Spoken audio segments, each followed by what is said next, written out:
Ensuite, nous allons passer au cœur de notre conseil municipal, qui est donc toute une série de délibérations concernant notre budget primitif 2018. Premier point, et je passe la parole à M. Château, sur l'approbation du compte de gestion 2017. Alors, avant de procéder à l'examen du compte administratif, point suivre 1. C'est trop fort? Ah bah c'est ça les chanteurs. Hein. À jeun en plus. 1, 2, 3. Je vais le voyer. Voilà. Donc, avant de procéder à l'examen du compte administratif et du budget municipal, l'Assemblée délibérante doit étudier le compte de gestion de cette même année. Après s'être assuré que le receveur a repris dans ses écritures le montant de chacun des soldes figurant au bilan de l'exercice 2016, celui de tous les titres de recettes émis et de tous les mandats de paiement ordonnancés, et qu'il a procédé à toutes les opérations d'ordre qui va être prescrit de passer dans ses écritures.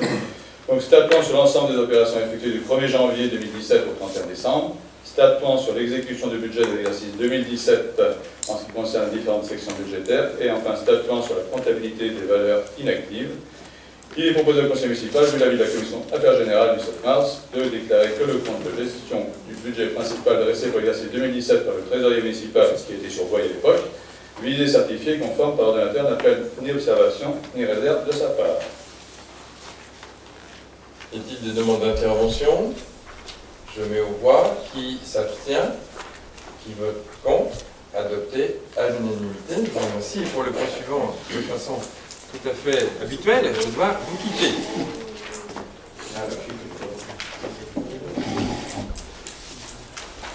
Et c'est Mme Chotard, bien sûr, qui a des idées.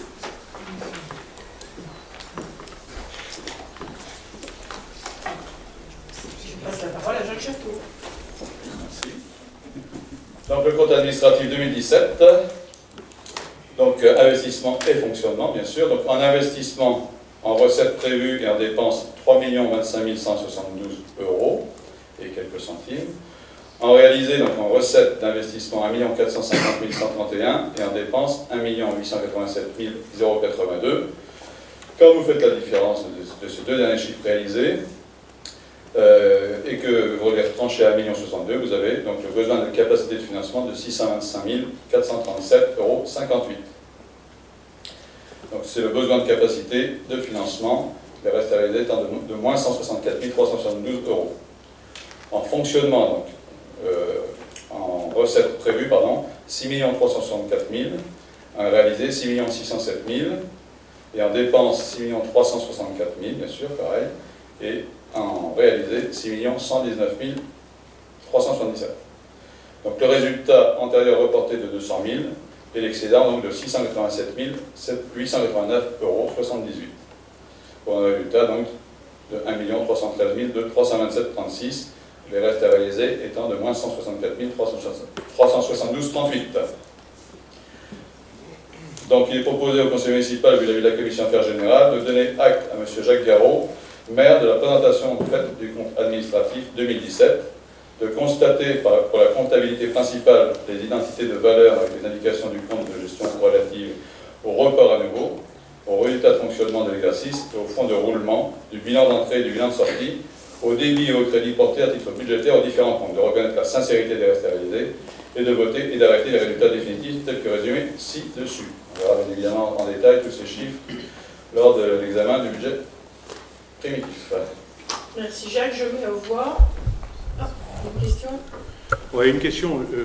Monsieur Château, je suis désolé de la poser là aujourd'hui, mais c'est notre fonctionnement qu'il faudra peut-être revoir, parce qu'effectivement, on va en commission, on a les grandes masses, et on reçoit le détail, et je remercie d'ailleurs Monsieur Bonneau de nous avoir envoyé relativement assez vite, mais bon, on les a, en gros, moi j'ai pu commencer à bosser dessus samedi, dimanche. Ça fait 3-4 jours, le compte administratif c'est 118 pages, le budget primitif c'en est 70, reporté au budget primitif l'année dernière il y a autant de pages, etc. C'est un peu lourd. C'est un peu lourd, je pense qu'à l'avenir, me semble-t-il, exceptionnellement, pour ce qui me semble être quand même un des actes majeurs d'une majorité ou d'une commune, tout simplement, il n'y a pas beaucoup d'actes aussi importants que ça dans l'année, on pourrait peut-être avoir les documents complets avant la commission de façon à vous poser les questions techniques. Et ça éviterait, là je suis désolé de poser cette question, mais il y a un chiffre, il y a plusieurs chiffres, mais j'en reviendrai là-dessus, mais à l'occasion du budget administratif, le budget primitif, pardon, mais il y a un chiffre sur lequel je me pose, c'est le chapitre 27 des recettes d'investissement, et je suis désolé de la poser brutalement comme ça, hein, parce que je l'ai fait que cet après-midi. Hein. Autrement, j'aurais fait comme j'ai fait avec M. Bonneau, poser les questions au fur et à mesure. Donc, chapitre 17, j'ai immobilisation financière alors que nous n'avions rien de prévu dans le budget primitif 2017. C'est sur le Zéro. budget. Pardon, je vous interromps. Une question, c'est sur le budget ou c'est par rapport au Vous- D'accord. On est bien sûr. Madame Oui, la d'accord. Présidente de séance, vous avez demandé à ce qu'on délibère sur le compte administratif 2017. D'accord, on est bien là-dessus. Non, oui, Je me tiens à votre ordre c'est du bien, jour. Je vous fais confiance. Donc, je disais donc, chapitre 27 du compte administratif, j'ai 217 000, et il n'y avait rien du tout dans le budget primitif. Allez, tiens, c'est quoi? Alors, c'est les fameuses opérations qui ont fait certaines, je pense, hein, c'est ça. Hein oui, c'est les provisions, vous savez, pour régler la fameuse créance qui datait de... Ah, c'est celle-là? C'est Voilà. tout ce qu'on a voté. Voilà. Voilà, je ne vais pas revenir dans le détail parce que c'est assez complexe. Hein. J'ai posé la même question, ceci. Par rapport à la première question, par contre, hein, moi je suis tout à fait d'accord. Les fameuses Oui, sur lesquelles nous étions Oui. élevés en disant c'était un peu... Voilà. Et il y a bien un moment donné, il faut les rentrer pour que le trésorier... Mais pourquoi c'est pas... C'est une dépense. C'est une dépense et une recette, ça s'annule, bien sûr. C'est la provision pour le... Oui. Qui concerne la CELA. Entre autres, oui, Les deux. ça. Voilà les deux. Hein. Oui, Non, c'est D'accord. Et C'est c'était pas que la CELA, c'est c'est pas ça. la Pour la CELA. garantie. c'est la garantie d'emprunt, voilà, c'est ça. Donc l'autre n'y est pas. Bah, l'autre, elle a été Non, l'autre, régularisée. C'était avant. Attends, la grosse, on n'a pas délibéré dessus. Mais non, Quatre- c'est ça, les peut-être 400 retiré et quelques, d'un ordre du jour. Elle a été Ça a retirée. été retiré d'un ordre du jour. Non, mais là, il y a des- C'est bien ça la question que je vous pose. Des provisions. Attendez. Pour risque. Et vous les avez en dépenses de fonctionnement et en recettes d'investissement. Il y a des choses qui... Là où il faut pas. Vous m'aviez présenté un conseil, il y a déjà quelque temps, deux dettes qu'il était nécessaire de compenser. Dettes, des historiques un peu anciens, on avait des troubles sur eux. Il y en avait un qui était une opération avec la CELA, qui datait de 10 ou 12 ans concernant la zone des coteaux de Grandlieu. Et l'autre qui finalement a été reporté. Vous aviez souhaité qu'on la reporte. Alors, on Et l'a. pour ce qui est de la CELA, alors, comme on n'a pas l'historique, je n'ai pas fait la recherche, il avait été envisagé que l'on provisionne, donc ok, mais de mémoire, ce n'était pas cette somme-là. Donc alors, est-ce que c'est bien la même somme? Est-ce que c'est bien la le cumul CELA? des deux. Alors, Quel est le devenir de cette autre somme qui a été mise en attente et dont on ne sait pas, il y avait un trou dans la trésorerie d'un trésorier ancien? ça, ça a été réglé. Mais hein, ça, c'est ça a été pas- réglé, il y a c'est plus qu'un- notre- C'est plus notre problème, j'allais dire, les 400 et quelques. Pour la CELA, mais si, ça a été réglé complètement. Il y avait deux sommes. Là, je reviens sur le 217. Pour la garantie CELA, donc on avait redélibéré, d'ailleurs vous étiez intervenu à juste titre, hein, pour justement espérer retour à meilleure fortune. On va dire ça comme ça pour aller vite, hein, ce qui est très peu envisageable, mais enfin bon. Donc on s'était garanti, on avait modifié la délibération, on l'avait repassé au conseil suivant. Donc voilà, c'est cette somme-là. Pour la première, c'est ça, hein. Pour la première somme, c'est 400 et quelques mille, alors, c'est réglé. Mais c'est dans. La trésorerie nous a envoyé un courrier nous disant que c'était terminé. Ils ont considéré que c'était eux qui avaient fait l'erreur. L'ordre de non budgétaire, donc ça apparaît pas. Donc ça, voilà. Donc il n'y a pas de... Non, sérieusement, on peut ressortir la prochaine commission si vous le souhaitez, au contraire. Hein. On ramènera les deux, on reviendra dessus parce que là j'ai plus tout en détail. Non, mais je suis désolé, hein. Non, mais... Mais c'est important, me semble-t-il. Et je sais, vous êtes C'est bien, on intervenu voit de que vous façon... regardez bien le compte Donc, administratif. ce que je vous propose, moi, c'est que la prochaine commission intergénérale, on revient sur ces deux dossiers, qu'on les représente. Tout le monde ici. Hein. Et sur la CELA, c'est clair. par contre. Oui, sur la CELA, c'était clair. Donc là, c'est sur les 217 000 de provision pour la CELA. D'accord. Le reste Bon. est C'est réglé. Et le règle est réglé. deux sommes qui, Il est réglé qui de par le courrier qui nous a été transmis, alors, qui était le courrier du Trésor. D'accord. Donc, Bon, écoutez, je ramène tout, il y a ok, encore une fois, il n'y a pas de... on va clore là-dessus, parce qu'on ne va pas y passer la Non, soirée. mais je vous réponds. Quand tu as fait le budget primitif 2017, tu étais en pourparlers avec le truc et tu ne savais pas à ce moment-là. Donc c'est pour ça que tu avais mis zéro. Oui. Vous aviez mis zéro, Oui, non. excusez-moi. Et donc ça a été repassé en conseil municipal, et la deuxième délibération était à votre demande, et on était complètement d'accord. Ok. C'est clair. On a remodifié la délibération pour justement espérer avoir Je pense quand même que si on avait ces documents-là plus tôt, Alors, au moins 3-4 jours avant la dernière commission, Oui. ça éviterait, on ferait un conseil peut-être plus sur le côté politique et tous ces aspects chapitres pourraient être travaillés, me semble-t-il, préalablement. Alors, toute l'équipe est de travail en transparence, ça je peux vous l'assurer. Par rapport à la C'est pas ça que je dis. Non, mais j'entends bien. Par rapport à l'opposition, je peux comprendre. Et cette année, c'est vrai qu'on a eu d'énormes difficultés, puisqu'on a terminé le budget vraiment à l'arrache au tout dernier moment. Bon, je ne vais pas revenir sur les problèmes d'informatique, etc., qu'il y a eu, de modification de contacts, etc. Mais c'est vrai que c'était un peu compliqué. Ouais. Et que voilà, et même pour nous d'ailleurs, je peux vous dire, et pour les services. Donc voilà. Mais, parce que nous, moi, je m'engage à okay. effectivement. Parce que 3 jours, ça va aller. Ça, c'est. Même si c'est très important, c'est pas simple. Encore une fois, on n'a rien à cacher. Ok, non, mais c'est pas le sens de... Non, j'ai bien compris. Mais il paraît normal que, effectivement, c'est important, et même si on a un désaccord sur la politique menée au niveau budgétaire, que les informations soient claires et données en temps et en heure impartie, aucun problème. C'est vrai que là, on a tous été logés à la même enseigne. Hein. On a eu les uns les autres tardivement tous les chiffres. D'accord, donc je mets au voie le compte administratif, hein, d'arrêter les résultats définitifs tels que résumés ci-dessus. Donc qui est pour? Qui est contre? Vidéo commence contre, qui est-ce qui s'abstient? Qui vote contre? 20. Oui, 20. Non, il avait un pouvoir, Jacques. Ça n'a rien à voir avec l'intervention, c'est pour des raisons politiques, hein, parce que c'est la traduction du budget primitif, hein, que les choses soient claires. On fait 19. Parce qu'il a le pouvoir est en son nom. Donc,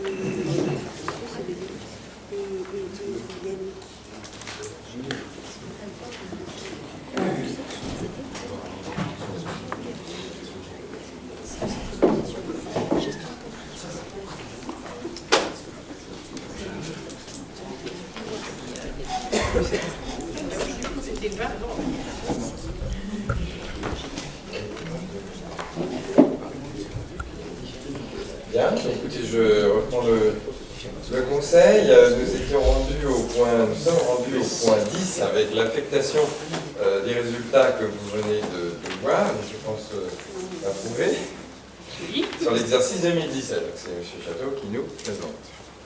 On va retrouver un certain nombre de chiffres qu'on vient de voir précédemment. Donc, l'exécution du budget de l'exercice 2007 a généré un excédent de fonctionnement de 687 889,78 €. La capacité de financement de la section de l'investissement est d'un montant de 625 437,58 €. Le solde des restes à réaliser est un besoin de financement de moins 164 372,38 €. C'est tous les chiffres qu'on vient de voir dans la précédente délibération administrative. Le montant affecté en réserve, compte 1068, doit couvrir les besoins de financement de la section d'investissement en tenant compte des restes à réaliser et dans la limite de l'excédent de la section de fonctionnement. Donc, il y a eu procédé à l'affectation de ce résultat. Alors, le résultat de l'exercice, donc 487 889,78 €. Résultat donc, antérieur reporté 200 000. Donc le résultat de fonctionnement affecté est de 687 889,78 €.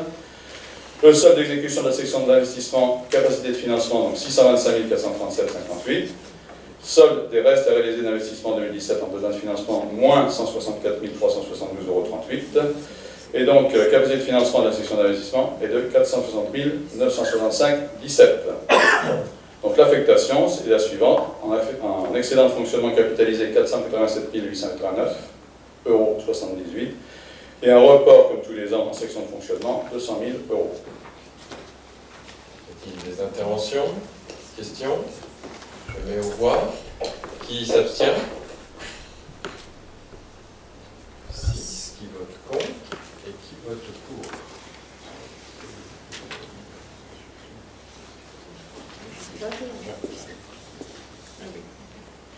Bien, écoutez, nous allons passer maintenant au vote des taux de la fiscalité pour 2018.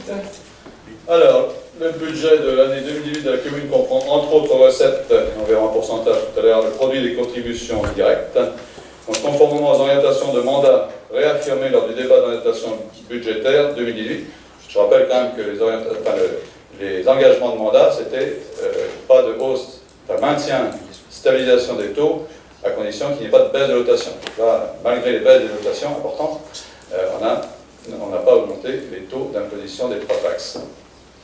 Il est proposé de maintenir les taux d'imposition à leur niveau donc, de l'année 2009. Donc taxe d'habitation 20,96, taxe foncier bâti 23,26, taxe foncier non bâti 60,41, ce qui générera un produit estimé à 3 200 000 € de contribution directe. Donc ça fait une augmentation entre le BP de 2016 et 2017-2018 de 3%, donc, sachant que les bases ont augmenté, la revalorisation des bases de 1,1% liée à l'inflation, et on a tablé sur 2%, on était comme toujours prudent. C'est-à-dire ça fait une augmentation entre les DVP de 100 000 €, à peu près, un peu plus de 100 000 €. Bien. Donc y a-t-il des demandes d'intervention? Bon. Donc je mets aux voix ces taux stables de 2018. Qui s'abstient? 6. Qui vote contre? Et qui vote pour? Toujours 21. Alors nous arrivons maintenant au budget primitif 2018, avec un petit PowerPoint qui arrive.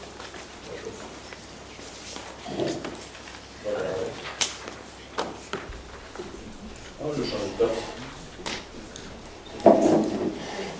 Je vois rien.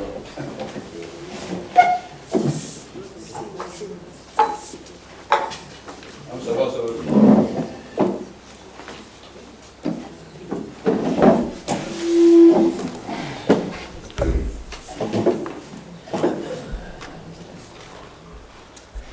Le budget, ah bah oui, j'ai oublié le micro.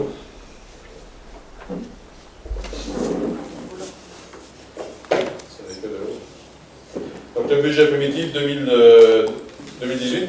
Donc on va voir l'équilibre général du budget pour ce petit schéma traditionnel. Hein.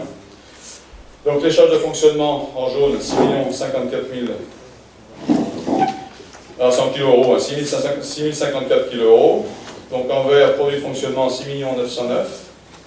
Ensuite, vous avez l'épargne brute, 855 kg €. L'épargne nette, c'est-à-dire moins le capital en orange de la dette, 190 kg €, ce qui fait 665 kg €. Donc vous avez les dépenses d'investissement à 2 877 kg € et les recettes d'investissement à 2 212 kg €, auquel bien évidemment il faut rajouter l'épargne brute. Voilà. Donc on va passer à l'équilibre général du budget, donc c'est les mêmes chiffres. Hein. Donc, le pavé vert, donc les grandes généralités, c'est que pas d'augmentation des taux d'imposition, on vient de le voir.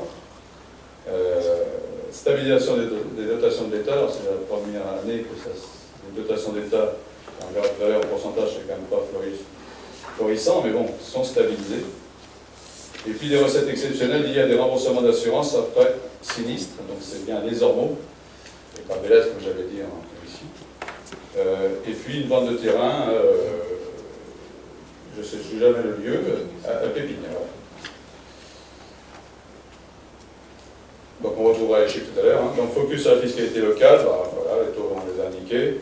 Vous avez les produits générés, hein, donc en 2017, pour arriver à ce fameux total de 3 200 000 € estimés, hein, c'est-à-dire un peu plus de 3% d'augmentation avec, comme je le rappelais, 1,1% d'augmentation des bases. Et puis on a tablé sur 2% de valeur locative, l'augmentation de la valeur locative et l'augmentation de la population. Monsieur Flynn nous rejoint, donc je n'ai plus de pouvoir. Donc un petit focus sur la baisse des dotations quand même, hein, parce que moi je ne vois pas, à part maintenir les taux ou les augmenter, je ne vois pas comment les baisser. Donc on a en chiffres, hein, je vais lire parce que je vois mal, donc on a fait les trois grandes dotations de 2011 à 2019, ce qui fait quand même en cumulé, une perte de dotation de 3 millions d'euros à la fin du mandat, ce qui est quand même considérable. Mais bon, on ne va pas le dire à chaque fois, mais c'est quand même important de le dire, parce que moi je ne fais pas de miracle.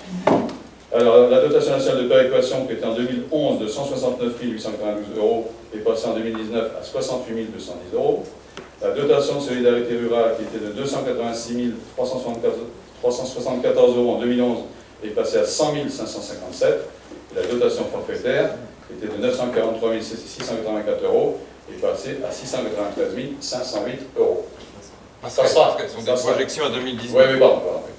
Ouais, enfin bon, en général, on n'a malheureusement pas toujours de bonnes surprises. On n'en a pas de mauvaises non plus, c'est plutôt très juste.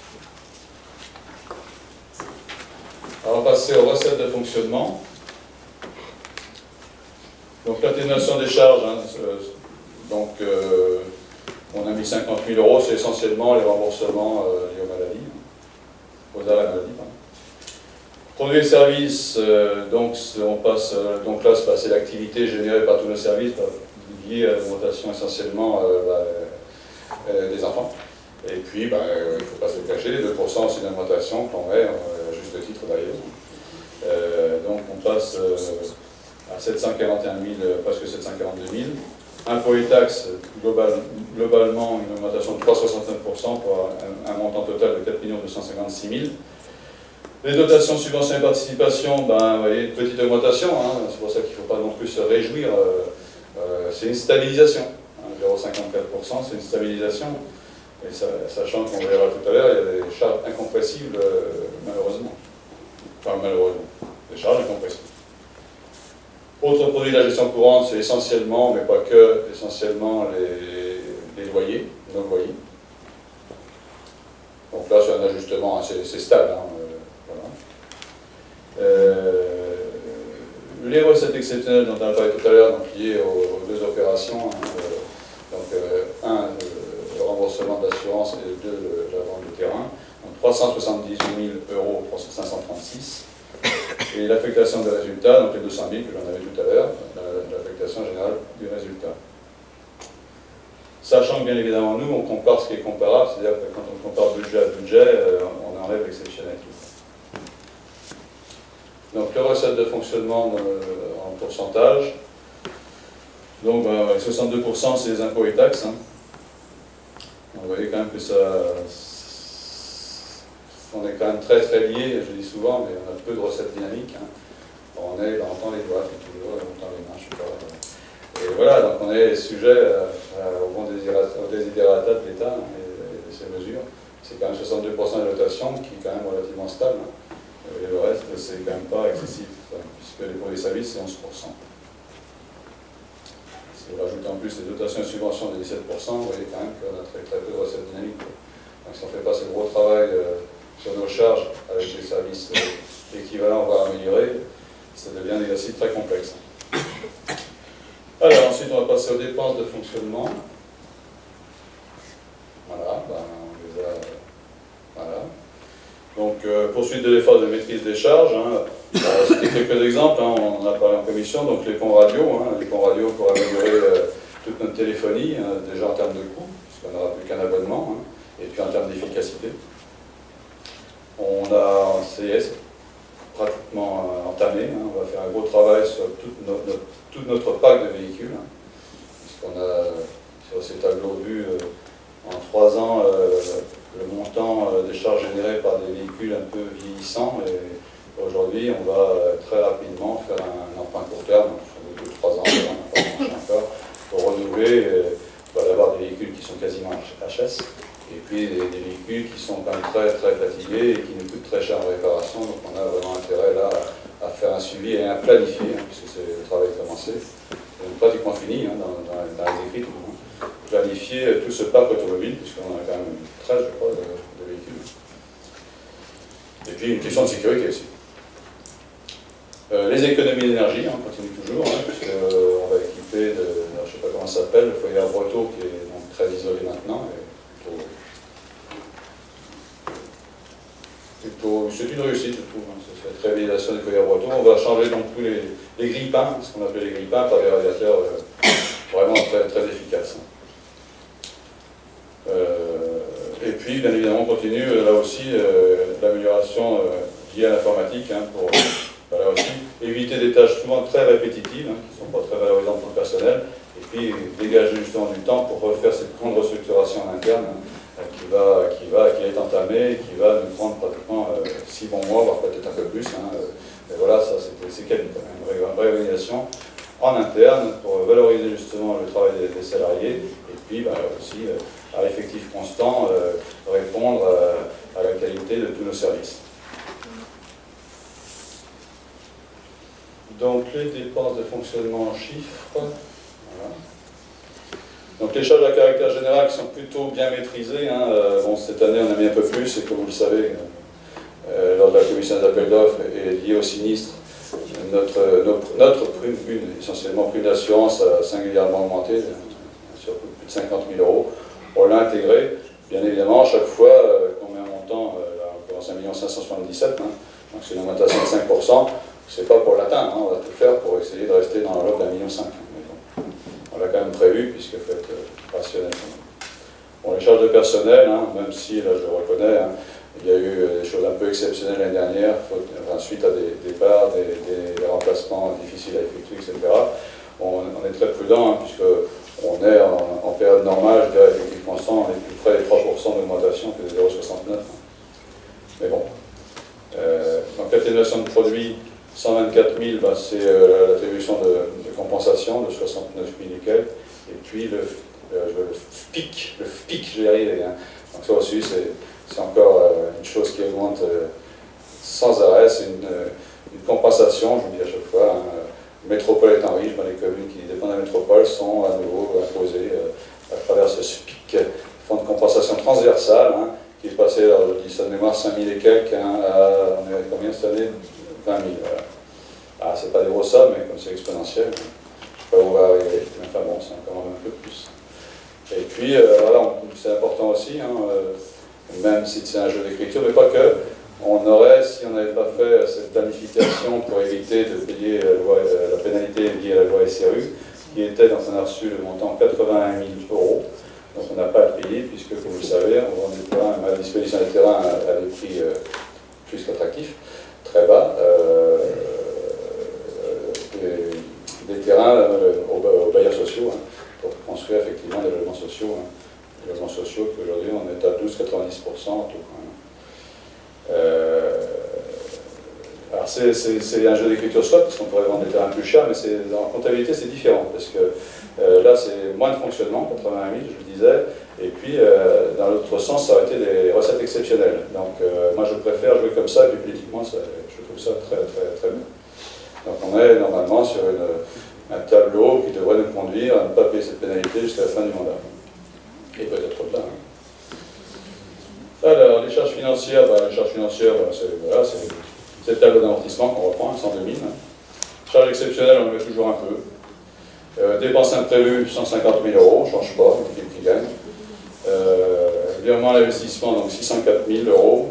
Dotation aux amortissements, donc 250 000, mais bien évidemment, on les retrouve en investissement.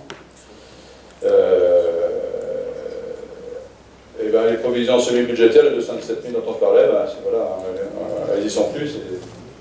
C'était la fameuse provision pour retour à meilleure fortune liée aux garanties CA. Donc le camembert ensuite, voilà. Donc les charges de personnel, 58%. Alors, moi je ne compare plus, parce qu'à partir du moment où vous avez des effectifs constants, avec une population qui s'accroît, donc déjà effectif constant c'est quand même difficile, sans un effort de réorganisation, il est bien évident qu'à partir du moment où les recettes ne montent pas, les charges de personnel vont reprendre un plus gros pavé. Donc c'est voilà. Bon, je ne vous pas dire là-dessus. L'autofinancement des investissements.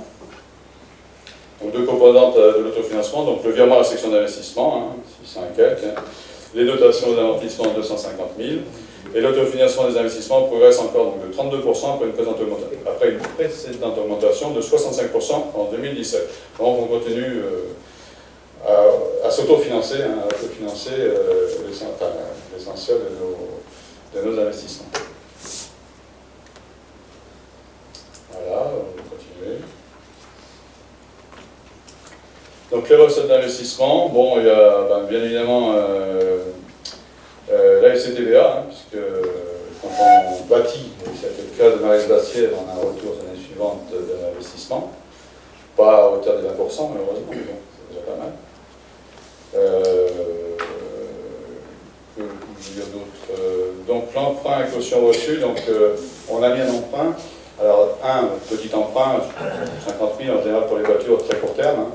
On va profiter des taux bas et tout ce que je vous ai expliqué par rapport au suivi de notre parc de véhicules. Et puis on a prévu un emprunt éventuel quand même, alors sûrement en fin d'exercice, hein, et peut-être pas, on verra, mais je pense que si, pour lié à la réhabilitation des terrains synthétiques, hein, on va exposer en détail lors de la commission, hein, donc terrains synthétiques qui nous soucie, puisqu'on aura un devoir de précaution par rapport à toutes les études qui sont faites sur les terrains synthétiques et surtout ceux qui se trouvent en dessous de la dernière couche. Et puis des normes liées à la Ligue, hein, qu'on va essayer de négocier.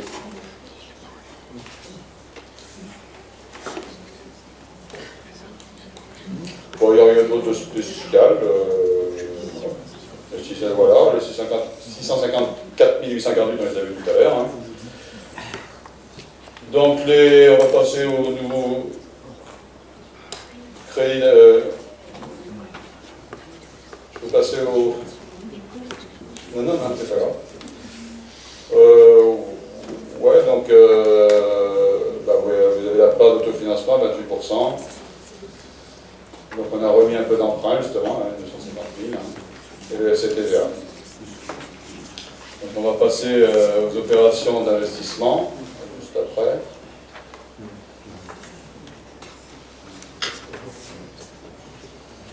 Donc remboursement du capital, hein, dépenses d'investissement, donc 190 000, hein. Bon, c'est l'inverse des intérêts, ça augmente. Donc je disais, on finira le mandat, on va voir tout à l'heure sur le tableau, à 2,5 millions à peu près, sur les 4 millions.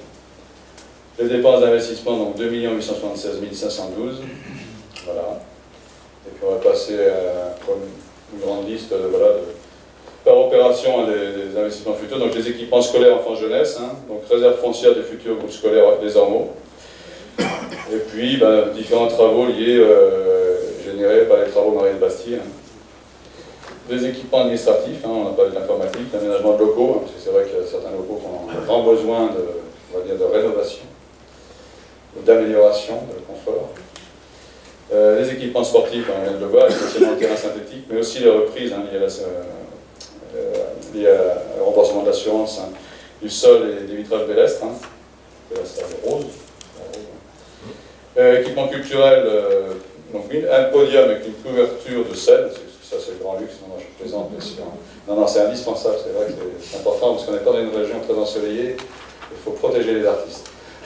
Non, il faut surtout s'occuper de la culture, c'est très important, voilà, même en période de contrainte. Le chauffage du foyer Marcel Arroto, j'en avais parlé tout à l'heure, hein. Et puis l'immobilier par la médiathèque. Hein. Ensuite, sur les espaces publics, les jardins publics rue du Lac et médiathèque, hein, c'est été engagé lors des réunions publiques, hein, des jardins d'Arcadie, ça c'est un chemin, je crois. Hein. Les équipements techniques, hein, le pont radio, j'en ai parlé, remplacement de véhicules, j'en ai parlé, et mécanisation des manutentions de moquettes. Alors c'est vrai que là aussi, on a fait un gros travail en écoutant les salariés. Hein. C'est vrai que c'est des travaux relativement pénibles quand même, donc il faut adapter le matériel, parce que les efforts physiques c'est bien beau, mais voilà, à 20 ans ça va, à 40 ans ça va moins bien, et à 60 ans ça va plus du tout. Non, mais c'est vrai que là il faut absolument qu'on fasse un gros effort sur le matériel adapté pour éviter les efforts très importants et puis voilà, gagner du temps. Voilà, là on peut voir le camembert et puis le tableau des emprunts. Donc forcément, le sport cette année, c'est logique, hein, le terrain synthétique avait 15 ans, donc il a bien vécu. Voilà, et puis les derniers tableaux, c'est le capital restendu. Donc aujourd'hui, en état, on sera donc à la fin du mandat, je disais, à 2 500 000 et quelques mille. Si on rembourse à peu près 200 000 € chaque année. Voilà. Bien, écoutez, merci Jacques pour cette présentation. Y a-t-il des interventions sur les différents choix de ce budget 2018? Madame Gobin. Donc, malgré les efforts entrepris et avérés sur les charges à caractère général, on constate que la masse salariale continue de croître.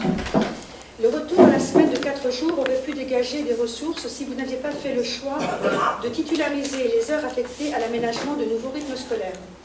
Et ce n'est pas faute de vous avoir mis en garde et invité à une gestion plus prudente dans la mise en œuvre de cette réforme décidée dans l'urgence par François Hollande. Vous voilà désormais dans une situation où vous ne pouvez pas diminuer le volume horaire affecté aux agents et plus de missions à leur confier. Alors vous décidez de créer de nouveaux services aux familles. On pourrait s'en réjouir si nous n'étions pas confrontés à l'obligation de contraindre nos dépenses de fonctionnement. Pourrez-vous nous dire, s'il vous plaît, au vu du recensement, de quels besoins vous avez choisi de développer ces nouveaux services? Les familles ont-elles été consultées? De quels services s'agit-il exactement? Seront-ils payants pour les familles, alors que les TPE, l'État ne l'étaient pas? Résultat de cet accroissement des dépenses de fonctionnement, eh bien, l'autofinancement est insuffisant eu égard au volume global du budget. Il ne permet de satisfaire que des investissements mineurs. Par conséquent, quand il s'agit de financer des investissements plus conséquents, il n'y a d'autre solution que de recourir intégralement à l'emprunt. Je prends pour exemple la rénovation du terrain de foot synthétique, et pour lequel je précise que nous approuvons votre décision de reporter l'opération tant que la toxicité du matériau n'est pas avérée. Notre intervention est à 2 voix. Je propose de passer la parole à Jacques qui va continuer. Et je... Oui. Oui, comme vous. C'est vous le maître d'œuvre. Mais... Sauf si vous êtes sur la continuité. Oui, sur la continuité. Je voudrais revenir notamment, parce que finir, peut-être. je voyais Jacques Château qui tiquait sur... Vous m'entendez pas là, Si. C'est bien comme ça. Hein. Et qui tiquait gentiment là, quand on parlait d'autofinancement. Moi, l'autofinancement, c'est vrai que ça fait plusieurs années qu'on vous met en garde sur la baisse régulière de l'autofinancement, et on est d'accord, tous autour de la table, plus il est faible, plus la commune est pénalisée dans ses investissements. Nous sommes bien d'accord. Alors quand on regarde les tableaux qui étaient là, on va dire, mais non, on est en hausse par rapport au budget primitif de 2019, pas par rapport au compte administratif. Hein, parce que Jacques Château, il me semble qu'il y avait une petite erreur sur un des slides. J'avais vu budget primitif, virement à la section d'investissement, j'ai vu un chiffre de 196 000, il était de 413 000 sur le budget primitif. On est d'accord? Donc il y avait une petite erreur. C'est bien ce que je... mais c'est pas grave. Mais c'est le compte administratif qui ressort à 196. On est d'accord. Donc la comparaison, c'est pas budget primitif à budget primitif. Une DM. On est d'accord. Ben oui, mais il faut changer le slide. Juste ça. Non, mais ça peut induire ceux qui ont pris moins de temps à lire le budget, ça peut... Me semble-t-il. Bon, ça c'est le premier point. Donc, même ça, c'est pas grave. Même ça. 604 000 virements à la session investissement, même par rapport à 413 l'année dernière, c'est mieux. Sauf que les recettes 2018 sont juste majorées de 329 000 qui correspondent aux ventes des terrains de la pépinière. Quand je dis la vente des terrains, le compromis signé en décembre. Je ne sais pas, ils sont peut-être vendus à ce jour, j'en sais rien. Mais ça veut dire qu'on a fait un budget sur un compromis, en intégrant un compromis signé en décembre, dont acte. Mais ça veut dire que si on l'enlève, 329 000 de 604 000, ah, c'est que c'est plus du tout pareil, l'autofinancement. Et là, les chiffres sont beaucoup moins reluisants. Donc, je confirme ce que nous disons depuis un certain nombre d'années. L'autofinancement est trop faible. Et de toute façon, à titre personnel, j'espère que c'est partagé, avoir un budget équilibré en affaiblissant le patrimoine, je ne sais pas si c'est bon. C'est un choix, vous le faites, c'est pas grave. 329, il vaut mieux avoir un patrimoine qui a 329 000 de plus que de moins. Voilà. Donc voilà, c'est sûr, je voulais compléter sur la partie autofinancement. Je vais laisser la réponse. Non, je vais juste répondre sur le budget. Je vais laisser Nicole, bien évidemment, répondre sur l'étape, hein, enfin, dans l'étape et les mesures préconisées par rapport à ce que j'ai dit d'ailleurs. D'abord, j'ai dit tout à l'heure une chose très, très claire. Moi, je compare toujours les budgets de l'exercice BP sans exceptionnel. Ça, c'est le premier point. Toujours. C'est là, toujours. C'est logique. Hein, contrairement à certaines équipes d'ailleurs précédentes. Et puis, le deuxième point, moi je regarde les excédents de toutes les communes. Proches, de strates à peu près identiques, quoique. On a donc un excédent, sans l'exceptionnel bien évidemment, de un peu 150 000 euros de moins que l'année dernière. Ce qui pourrait être inquiétant effectivement. Mais pourquoi? Parce que je vous l'ai dit aussi en commission, hein, on attend effectivement la CAF, puisqu'on avait eu 313 000 euros de CAF, subvention CAF liée à toutes nos activités l'année dernière, on n'a eu que 233 000 euros, ce qui fait le différentiel de 100 000 qu'on devrait récupérer, parce qu'il n'y a pas de raison qu'on ne récupère pas la CAF, et on va effectivement, on a déjà récupéré 54 000, donc on va avoir beaucoup plus l'année dernière. Grosso modo, on a, indépendamment de ce fait-là, quasiment le même excédent que l'année passée. Voilà. Pour le TAP, je laisse la parole. Juste avant l'étape, une petite précision, parce qu'après il ne faut pas qu'il y ait de malentendus. Hein. On est dans une réunion publique et nous sommes filmés. Il n'y a pas de report du terrain de football. Hein. On va essayer de tenir les délais que nous étions fixés, qui étaient de faire ces travaux du synthétique durant l'été. On veut commencer juste après le grand tournoi de football, le tournoi Génération Espoir, pour rouvrir normalement vers le 15 août, mais au plus tard au 1er septembre. Il faut un petit peu des délais pour lancer le marché, puisque nous avons pris la décision de ne pas aller vers un remplissement en matériaux type pneus contenant des polluants, dont tout le monde a pu voir les échos dans la presse et dans les médias. Le gouvernement a décidé de lancer une étude de santé. On pense que cette étude sera très utile, mais on pense qu'elle va prendre un certain temps. Et on ne voudrait pas se retrouver dans une situation où l'étude conclurait à la nocivité de ce type de terrain, et nous on aurait un terrain flambant neuf avec des matériaux comme on a connu depuis 15 ans, donc des petites billes qui sont faites à partir de pneus recyclés. Donc principe de précaution, donc c'est ça en fait, nous prenons bien ce principe de précaution, mais donc dans notre cahier des charges, que nous allons publier le plus rapidement possible, mais il faut réactualiser tout ça, nous demandons un remplissage avec un matériel naturel, un matériau naturel, donc du liège, et on demande en variante, non pas en option, mais une variante avec le pneu, de façon à avoir juste une information sur le surcoût, puisqu'il y a un surcoût avec le liège, mais on veut être capable de pouvoir mesurer financièrement ce principe de précaution. Il se traduit par un effort financier, on veut savoir exactement de combien il s'agit. Mais l'information, c'est qu'on a bien pris cette décision d'aller vers du liège, et qu'on fait tout pour que les délais ne soient pas impactés. Sinon, ce serait embêtant, parce qu'après la saison va reprendre et le terrain est vraiment, vraiment usé, donc ce serait de ne pas reporter d'une année supplémentaire. Donc voilà, ça c'est un petit correctif, et puis Mme Chota va vous apporter les éléments. Oui, donc bon, c'est vraiment pas par obligation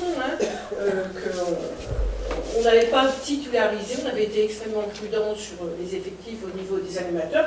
C'est vraiment une question de choix sur ce qu'on peut récupérer au niveau des heures de travail. Alors on a d'abord été à l'écoute des familles, on avait des demandes, on en avait même plus, on n'a pas répondu à toutes les demandes, mais il y a eu des demandes qui étaient anciennes, comme l'ouverture du centre de loisirs à Noël pour une semaine, mais souvent c'est 3 ou 4 jours, puisque vous savez qu'il y a toujours des ponts. C'est une demande très ancienne, et on comprend les familles qui ont vraiment des besoins de garde. Le multi-accueil étant ouvert, ça nous paraissait logique d'aller jusqu'à cette ouverture du centre de loisirs. Alors on va sur cette ouverture, on va proposer aussi sur le temps du midi d'avoir davantage d'animateurs. C'est un temps quand même toujours un peu difficile à gérer. Il y a beaucoup d'enfants, il y a aussi le nombre d'enfants qui impacte au-delà du reste. On a une montée des effectifs, donc ça nous paraît intéressant d'utiliser, c'est aussi une demande des parents. On a été à l'écoute de ces demandes-là, il y a toujours des petits incidents, plus il y a d'animateurs, donc on va proposer d'avoir 2 animateurs sur le temps du midi à Maris-Bastier élémentaire, un sur le temps du midi, pareil, en Maris-Bastier maternelle, et un sur Victor Hugo. Et puis on a aussi la qualité des relations, du travail de communication et de formation. Il y a eu un travail qui a été fait avec l'État, qui a eu des bonnes habitudes, un bon travail vraiment qui s'est passé, donc on veut continuer, donc on a gardé un petit peu de temps pour ces relations, ces communications. Donc voilà l'effort qui va être fait. Il va y avoir aussi un effort au niveau de l'école de musique. Vous savez qu'au niveau de l'école de musique, on avait un petit peu pris du temps d'intervention d'école de musique dans les écoles pour le donner sur l'étape. Il y avait des interventions d'école de musique sur l'étape. On va sur les 50 heures, 40-50 heures, en gros, on va pouvoir réaffecter. Il y a aussi le nombre d'enfants. Et ça va au-delà des écoles publiques. Il y a aussi Notre-Dame, puisque les enfants sont traités à pied d'égalité. Donc il y a des demandes de projets sur les écoles publiques et privées, comme sur le temps du centre de loisirs. Donc on va réaffecter du temps qui n'était pas, il n'y avait pas d'obligation. On avait été prudent. Hein. On assume pleinement tous ces choix-là, on les assume totalement, parce qu'effectivement, l'occasion aurait pu être belle de faire un certain nombre d'économies à l'occasion de la suppression d'étapes. On va en faire un petit peu quand même, mais on a choisi vraiment deux grands axes, hein. L'écoute de ce que vous nous demandez, d'où venaient ces sollicitations, et puis la qualité des services publics. L'écoute, comme Chotard l'a dit, les demandes, elles sont venues des familles, des représentants des familles, hein, du public et du privé. À l'appel, comme à l'API, on a eu des demandes exprimées très clairement, des sollicitations d'ouvrir pour cette période des vacances de Noël, ce qui n'existait pas à part la maison des jeunes. Donc ça, c'est une demande exprimée par la population, auquel elle est ancienne. On avait pour l'instant refusé d'aller dans ce sens, puisque c'était une charge supplémentaire et donc du déficit supplémentaire. Dans la situation dans laquelle on était, il n'en était pas question. Aujourd'hui, on a un petit peu de marge de manœuvre, et bien on en fait profiter les familles. Et puis les conseils d'école, sur ce que tu as dit à la fin, sur la demande sur, là aussi, hein, nous étions, tant qu'on était en situation extrêmement contrainte, c'était une réponse négative. Nous avions pris des heures sur les heures qui sont tout à fait aussi... il n'y a rien d'obligatoire dans le travail qu'on fait, mais c'est un travail extrêmement qualitatif qui est souligné par l'éducation nationale, par l'inspecteur, par les enseignants, par les parents d'élèves, le travail qui est fait dans le public et dans le privé, en termes d'enseignement apporté à tous pour la musique et la danse. Tout à fait libre, hein. Là on n'a aucune obligation, on pourrait faire une économie totale, mais ce n'est pas notre choix, parce qu'on apporte à tous les enfants cet apport culturel. On avait réduit, donc là, il y a eu une demande unanime, hein. Les 3 conseils d'école du public nous ont tous les 3 demandé à pouvoir rehausser un peu le nombre d'heures. On ne va pas revenir en totalité avant, mais on va pouvoir accompagner les projets, parce qu'il y a certains projets qui n'avaient pas pu se faire faute de budget. Donc on avait réduit sur des heures, le BMD avait fait un effort aussi sur la concertation, sur la préparation. Il y avait un effort réciproque pour les projets quand même reste de qualité, mais on sentait que c'était contraint quoi, avec le nombre d'enfants. Quand on est contraint, il faut forcément faire des choix encore plus draconiens. Là on peut mettre un petit peu d'huile. Et puis, pareil, sur la qualité, en termes d'encadrement sur le temps de midi, vous savez qu'il n'y a pas de normes très rigoureuses comme on peut avoir sur le périscolaire ou dans nos centres de loisirs. Donc on se fixe nos propres normes, en fait, et donc on a choisi d'être assez exigeant là-dessus, de renforcer par école le nombre d'adultes sur le temps de midi, qui est quand même assez long, sur lequel on peut avoir des conflits, des petits accidents, et on sait que plus on va avoir d'encadrement, plus on va pouvoir faire baisser ces tensions. Donc voilà, c'est des choix, on les assume complètement. Et on avait pardon Jacques, on avait aussi une obligation. Vous savez que quand on est sur l'étape, et sur le temps de la grande récréation telle qu'on était organisé, au niveau du taux d'encadrement, on pouvait avoir plus d'enfants. Là, on retombe sur du périscolaire, donc on a plus besoin d'animateurs, on a des obligations. Si on va avoir les subventions de la CAF, il faut que le temps périscolaire soit encadré, tant d'enfants, enfin c'est vraiment carré. Donc là, on a naturellement un besoin de personnel qu'on est obligé de réaffecter de toute façon. Là, on n'a pas le choix. Pas de choix. Par contre, on n'a pas le choix. Mais sur les éléments où on a eu le choix, on a fait effectivement ce choix d'améliorer notre service public en direction des familles. On a vu d'autres demandes, hein, mais bon. Qui nous font quand même un retour les familles de Bois, ils nous font un retour assez positif de la façon dont on peut s'occuper ensuite de leurs enfants dans nos différents services. Donc voilà les choix qu'on a faits. Et même chose pour l'emploi public. Alors, l'emploi public est souvent décrié, c'est une charge, mais l'emploi public, ça reste quand même de l'emploi. Et donc, nous, on préfère avoir des emplois avec des titulaires plutôt que des emplois de simples vacataires qui sont, d'ailleurs, qu'on a du mal à fidéliser, hein, parce que quand on a quelques heures d'animation, les équipes tournent un peu trop pour pouvoir faire un travail aussi de qualité. Donc, les emplois titulaires permettent de fidéliser. On ne regrette rien. Et on assume complètement ce choix. Est-ce qu'il y a d'autres questions, interventions? Madame Goba? Merci pour cette précision. simplement, je voulais vous dire qu'on ne partage pas votre vision budgétaire, donc pour ces raisons, on n'approuvera pas le budget qu'on dit. D'accord, bah écoutez, je mets aux voix, donc qui s'abstient, qui vote contre, donc 6 voix, et qui vote pour. Alors je ne vote qu'une fois maintenant, hein, parce que je t'ai remplacé tout à l'heure, mais ça ne change pas le nombre. Voilà, 21. Merci.